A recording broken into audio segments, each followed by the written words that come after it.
va continuer avec une deuxième intervention. On va parler, on parle toujours de comment se faire entendre, comment être audible dans l'univers médiatique.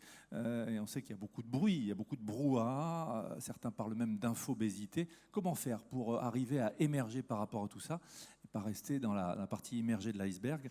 On va en parler. Décryptage, analyse, le plastique au cœur de l'intérêt des médias et des citoyens. Justement, comment se faire entendre dans le débat?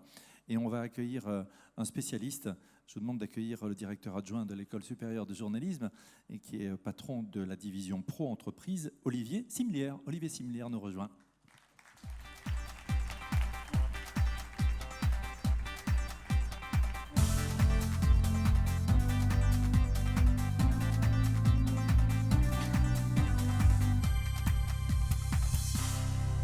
Merci, bonjour Olivier, merci d'être avec nous. Alors votre éclairage va être très intéressant parce que vous avez un parcours très éclectique, journaliste dans la presse écrite, la presse quotidienne régionale, la radio. Vous êtes passé par le CELSA, vous avez été directeur de la communication pour des grands groupes dans l'univers de la pharmacie, mais aussi chez Nestlé Waters.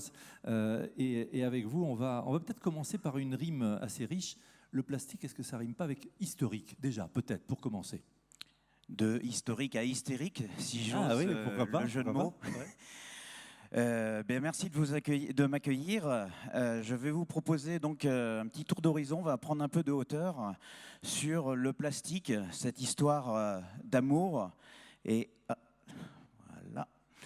J'ai un petit peu paraphrasé une chanson célèbre d'Erita Mitsuko, Les histoires d'A, qui finissent mal en général, mais pas toujours. Et on va voir qu'on peut aussi redresser certaines choses. L'histoire du plastique avec la société est effectivement commencée comme quelque chose d'absolument fantastique. Les années 60-70, c'est l'apogée. Le plastique est vu comme quelque chose de moderne, c'est le symbole de la société de consommation. Il investit à peu près tous les pans de notre quotidien, bien sûr dans les objets, mais également dans le BTP, dans les transports, dans la médecine et même dans l'art, puisqu'on a des designers qui rivalisent de créativité pour créer des objets, des nouveaux fauteuils. C'est l'art contemporain. Il y avait Courrèges aussi, qui faisait des robes en plastique aussi. Et il y avait même Courrèges qui faisait des robes en plastique. Bref, tout le monde s'est emparé de cette matière pour diverses raisons, mais c'était un grand succès. Et puis, il se trouve que parfois, les histoires d'amour tanguent un peu. Et progressivement, on a des petites lignes de fracture qui se sont dessinées. Dans les années 80-90, c'est sporadique, ce sont des rebonds, ce sont des scientifiques qui accusent le plastique pour des aspects sanitaires. Mais c'est surtout sur finalement l'environnement, la pollution, que le plastique va commencer à attirer les regards.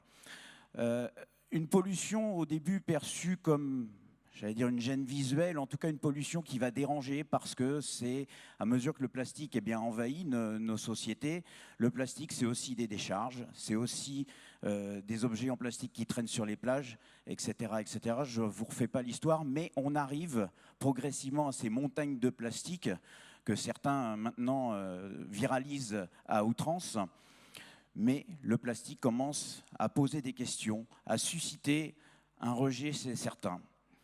Le basculement va vraiment s'opérer finalement très récemment, 2016, 2017, où là, et on verra après quels sont les facteurs qui dépassent d'ailleurs le monde du plastique qui ont concouru à ça, le plastique va tomber, ce que vous nommez d'ailleurs et que vous subissez quotidiennement, le plastic bashing.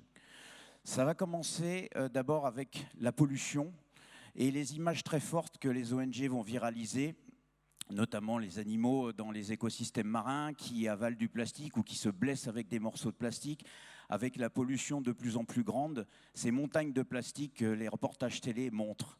Et là, le corps sociétal devient de plus en plus allergique à cette matière et commence à pointer du doigt le matériau plastique. Alors pourquoi ce renversement ?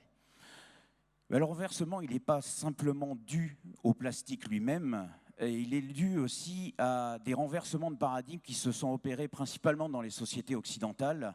Et d'abord une sensibilité du citoyen nettement plus forte aux questions écologiques et environnementales.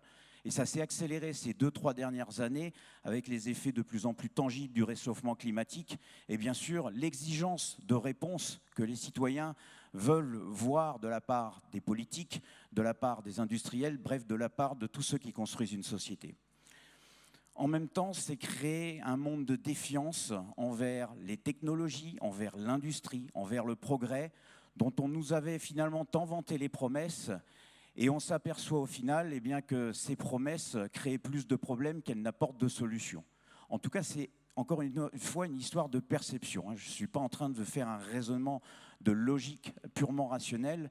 C'est la perception du corps sociétal qui est à l'œuvre et qui rentre dans cette zone de défiance.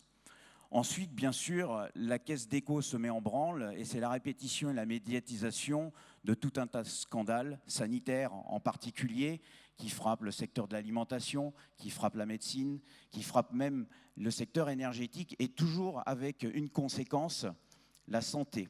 La santé, bien sûr, sur le monde animal et le monde que l'on consomme, mais également la santé humaine.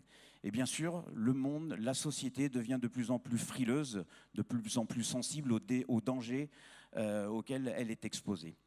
Et puis, cerise sur le gâteau, l'activisme puissant des ONG, Greenpeace en tête, mais qui est arrivé à gagner vraiment en dynamique et en impact dans la société et auprès des médias, tout simplement parce qu'ils ont su, les premiers, utiliser de manière redoutablement efficace les médias sociaux pour amplifier leur combat, pour travailler à coups d'images choc et essayer de secouer les consciences et faire bouger les lignes politiques et économiques. Donc le plastique, comme d'autres secteurs, et on va le voir un petit peu plus tard, s'est retrouvé pris dans cette nasse avec les propres reproches qu'on lui attribuait et qu'on lui attribue d'ailleurs encore généralement. Aujourd'hui, on lui reproche d'être principalement fabriqué à base de pétrole, d'énergies fossiles qui sont considérées comme polluantes. Bien sûr, le jetable est devenu par moments insupportable parce qu'il est le synonyme de montagne de déchets plus ou moins bien gérés, plus ou moins absorbés par les filières de recyclage. Le plastique est regardé comme dégradant l'écosystème et les sols. Enfin, le plastique est soupçonné de plus en plus de perturber la santé et la chaîne alimentaire. Alors, est-ce qu'on est condamné à avoir ce genre de campagne qui rejette le plastique, qui veut le bannir même de la société? Pas forcément. Et on va parler de l'industrie alimentaire. L'industrie alimentaire, c'est une énorme industrie qui représente plus de 430 000 collaborateurs, salariés en France, 180 millions d'euros de chiffre d'affaires annuel. Et l'ANIA, l'Association nationale des industries de l'agroalimentaire, a mis en place dès 2015 des actions pour essayer de contrecarrer une dégradation de la perception de leur activité, dont les mécaniques d'ailleurs sont très similaires à celles qu'on observe sur le plastique. C'était une utilisation contestée de tout ce que l'on peut mettre dans les aliments transformés, le sel, le sucre, les arômes, les additifs, mais également l'exploitation massive des ressources naturelles, notamment l'eau qui sert énormément dans l'industrie de transformation alimentaire, les scandales alimentaires, pour commencer par la vache folle, mais aujourd'hui on a la fraude à la viande, on a les intoxications, les OGM, tout ça concourt à créer de grandes peurs, de grandes angoisses. Et par-dessus le marché, des études scientifiques qui remettent en cause certains produits, comme les viandes carnées, ou qui rendent l'industrie alimentaire responsable de l'obésité et de plein d'autres maladies. Et encore plus récemment, le rejet de la consommation du monde vivant, de produits issus du vivant, qui est incarné notamment par le mouvement vegan et des associations comme L214 qui se battent pour le bien-être animal. Donc l'ANIA s'est retrouvée vraiment dans ce maelstrom et a essayé de réagir après avoir pendant longtemps hésité à réagir, hésité à prendre la parole. La tendance était plutôt à se replier sur soi, de peur de prendre des coups, de peur aussi de rompre la magie d'un certain marketing qui avait vendu l'industrie alimentaire comme quelque chose de finalement supernaturel, avec des petites vaches sur les packaging, de quelque chose de très plaisant. Et finalement, l'industrie alimentaire, c'est plus terre à terre, c'est ultra sécurisé, c'est ultra contrôlé, mais ce n'est pas la perception que les gens commençaient à en avoir. Alors, l'ANIA a vraiment mobilisé tous ses membres, toutes ses filières, et cela aboutit, après des concertations, au lancement d'une consultation citoyenne en ligne en 2016, consultation qui était ouverte à n'importe quel consommateur, n'importe quel citoyen. Et l'idée, dans cette consultation, c'était de répondre à des questions, bien sûr, posées par les industriels, mais également d'apporter les propres idées, les critiques comme les bons points.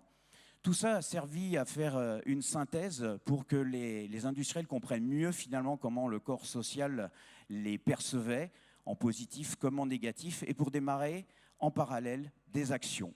Alors il y a notamment une qui se poursuit d'ailleurs encore aujourd'hui, la mise en place de journées portes ouvertes 3 fois par an, notamment à l'occasion de la semaine du goût, où là, les industriels choisissent d'ouvrir leurs portes au grand public et de faire visiter, de faire comprendre les process de fabrication, les chaînes de logistique, les fournisseurs, les élevages, bref, tout ce qui concourt à l'élaboration de nos assiettes, et bien de faire comprendre aux gens que non, on ne travaille pas n'importe comment, non, on ne travaille pas sans filet, non, on ne travaille pas sans règles.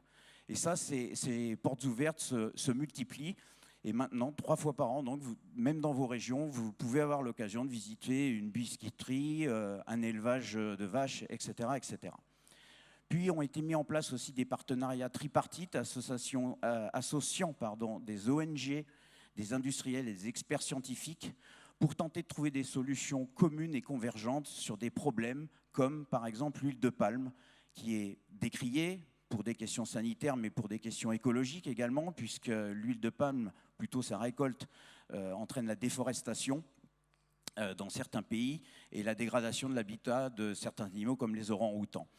Et bien là, des acteurs, des parties prenantes se sont mis autour de la table pour essayer de trouver des solutions qui aboutiraient dans le temps, bien sûr, à l'exploitation d'une huile de palme responsable, durable, qui puisse continuer à satisfaire les besoins des industriels, mais qui puisse aussi entraîner une acceptabilité sociale et environnementale importante et qui ne détourne pas les consommateurs de produits à base d'huile de palme. Et enfin, a été mis en place par l'ANIA des baromètres d'opinion réguliers pour essayer de mesurer dans le temps les oscillations de l'opinion publique, les progrès, les reculs, le déplacement aussi des controverses, parce que selon les périodes, ce ne sont pas toujours les mêmes sujets qui sont mis en pointe. Au quotidien, l'ANIA a renforcé son dispositif en début 2019 avec la mise en place d'un site internet dont vous avez la capture et qui dit vraiment son nom, puisque ça s'appelle Alimentation Info Intox. Et là, c'était un peu le deuxième étage de la fusée. L'idée était de déminer toutes les rumeurs, les fausses informations qui peuvent circuler, et Dieu sait s'il en circule sur les réseaux sociaux en particulier, et qui concourent d'ailleurs à alimenter les peurs, les angoisses et les rejets sur certaines activités. Ce site que vous pouvez consulter, il est ouvert au public et sur lequel, là aussi, on peut interpeller l'industrie et poser ses questions. Eh bien, ce site, régulièrement, prend des thèmes qui font l'objet de polémiques dans les médias ou sur les réseaux sociaux et redonne des arguments, des explications, des éléments factuels pour contrebalancer les discours parfois excessifs, voire carrément détournés de certains opposants. Et tout ça est incarné de manière très forte, d'ailleurs, par Richard Girardot, qui est maintenant le président de l'ANIA, qui a été longtemps président de Nestlé France, accessoirement mon patron aussi pendant longtemps. Mais c'est quelqu'un qui, justement, a osé porter, non pas le combat, parce qu'il ne s'inscrit pas dans une mesure de combat, mais plutôt d'écoute et de parfois remettre l'église au milieu du village.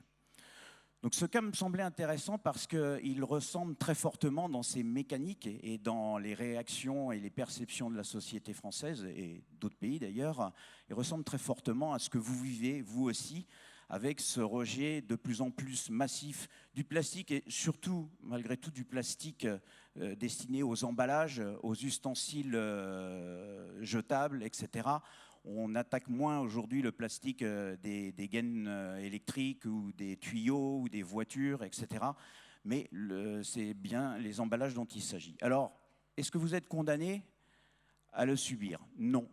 Et ça a été la posture de la Fédération de plasturgie dès 2018, de vraiment commencer à déployer à son tour un dispositif que je ne détaillerai pas, puisque je sais que Benoît Dorsemène doit y revenir, faire un petit focus sur ce qui a été fait cette année, mais sur 2 volets, principalement les affaires publiques, parler avec les décideurs, législateurs, régulateurs, élus, et puis la communication à la fois interne pour tous les adhérents, d'avoir un niveau de message à peu près similaire et constant, et pour l'externe, pour commencer à relayer à votre tour toutes ces informations et peser plus, surtout en part de voix, dans le débat.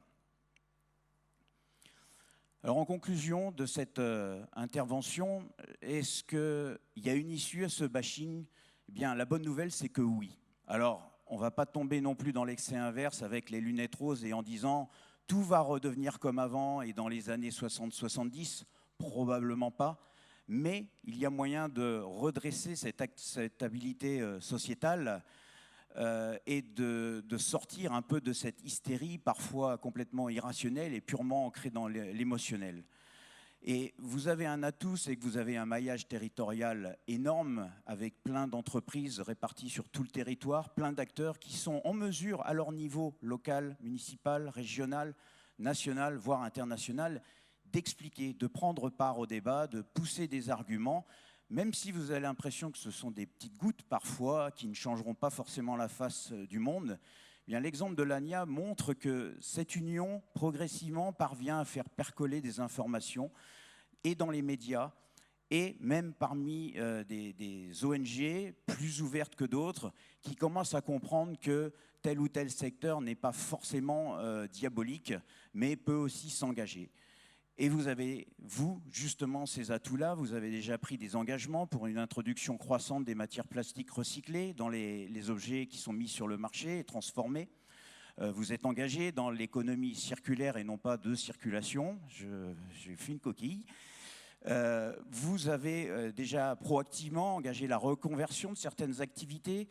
Plus encore, vous avez les innovations technologiques qui peuvent faire émerger de nouveaux plastiques qui pourront réconcilier l'opinion publique, les industriels, vos clients aussi, vos grands clients, vos donneurs d'ordre, comme l'industrie alimentaire notamment, qui, elle aussi d'ailleurs confrontée au plastic bashing, parfois opère des conversions de matériaux en passant du plastique au verre ou au papier ou au carton. Et puis, vous avez l'intensification qui a été menée et qui va continuer de la stratégie de communication et en interne et en externe pour être de plus en plus dans le débat. À cet égard, la fédération maintenant parle aux médias économiques, à des médias même plus généralistes, alors qu'autrefois, effectivement, la tendance était plutôt peut-être d'aller vers des médias qu'on connaissait mieux. La presse pro, c'est le cœur de métier, spontanément, on se connaît, on se comprend. Aujourd'hui, la volonté très affirmée d'aller vers justement ces médias et de peser, de faire entendre une voix afin que les politiques, qui sont toujours très sensibles à l'opinion publique et aux voix potentielles qu'elles peuvent rapporter ultérieurement, eh bien de faire pondérer les choses, de moduler et de ne pas tomber forcément dans ce côté bashing qui, il ne faut pas se le cacher, risquera encore de poindre sur ça et là sur quelques sujets parce que les réseaux sociaux, et on l'a vu encore avec l'affaire de la catastrophe de Lubrizol à Rouen, ont une capacité assez phénoménale et parfois inquiétante, j'avoue, de véhiculer, de charrier tout et n'importe quoi. Mais si vous êtes présent dans le débat et si chacun prend sa petite part pour expliquer à son entourage, à ses proches, à ses clients, à ses fournisseurs, à ses salariés, eh bien la bataille est en passe non pas d'être gagné, mais en tout cas de reprendre du terrain et de mieux peser dans le débat. Voilà. Merci beaucoup, Olivier. Je demande d'applaudir Olivier Simlière. Merci infiniment. Et on voit que, vous le disiez, Olivier, hein, prendre la parole, sinon d'autres la prendront à votre place, et de préférence en faisant du bashing. Deuxième chose, la force du collectif que vous évoquiez, avec ce maillage territorial pour irriguer. Et puis, on a le deuxième effet qui se coule par rapport à ce que disait Flavie tout à l'heure. On veut créer de la valeur pour le client et monter justement dans cette chaîne de valeur. Eh bien, toutes les innovations qui sont faites et que vous promouvez, elles peuvent permettre justement d'apporter un plus produit, de vendre plus cher avec une meilleure qualité et avoir des effets en termes de médiatisation qui seront positifs. Donc voilà, la bataille est entreprise et chacun peut apporter, vous le disiez Olivier, sa pierre à l'édifice.